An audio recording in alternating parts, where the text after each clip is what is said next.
पुण्यातील मोठी समस्या म्हणजेच ट्रॅफिक आणि आज पुण्यातील औद्योगिक केंद्र मानल्या जाणाऱ्या चाकण, तळेगाव आणि नाशिक पुणे नाशिक महामार्ग परिसरात होत असलेलं ट्रॅफिक आणि यामुळे शिरूरचे खासदार अमोल कोल्हे, आमदार बाबाजी काळे, माजी खासदार शिवाजी आढळराव पाटील, माजी खासदार दिलीप मोहिते यांच्यासह अनेक नागरिक, उद्योजक, शाळकरी मुले रस्त्यावर उतरली आहेत आणि त्यांचा पायी मोर्चा PMRDA ऑफिसकडे रवाना झालाय।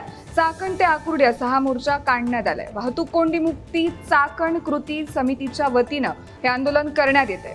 खरं तर उपमुख्यमंत्री आणि पुण्याचे पालकमंत्री अजित पवार यांनी 8 ऑगस्ट रोजी या भागाची पाहणी केली होती, परंतु यानंतर यावर कोणतीही कारवाई करण्यात आली नाही, त्यामुळे हा मोर्चा काढण्यात आलाय। यावेळी अमोल कोल्हे यांनी आक्रमक होत देवेंद्र फडणवीसांचा उल्लेख करत प्रतिक्रिया दिली आहे। ते म्हणते की खुद्द आपल्या महाराष्ट्राचे मुख्यमंत्री हे PMRDAचे चेअरमन आहेत आणि त्यांनी या गोष्टी विचारात घेऊन स्वतः लक्ष घालणं महत्त्वाचं होतं। वाहतूक कोंडी मुक्त चाकण कृती समितीनं हा मोर्चा काढलाय, परंतु तरीही PMRDA ऑफिस जवळ हा मोर्चा पोहोचल्यानंतर पोलिसांकडून हा मोर्चा अडवण्यात आलाय। यात पोलिसांची आणि खासदार अमोल कोल्हे यांच्यात सुद्धा शाब्दिक बाचाबाची झाली आणि यावेळी अमोल कोल्हेंनी आक्रमक भूमिका घेत 2 पर्याय पोलिसांकडे मांडले। तर आम्हाला ऑफिसमध्ये जाऊ द्या, नाहीतर प्रशासनाला खाली बोलून आमचं निवेदन स्वीकारण्यास सांगा।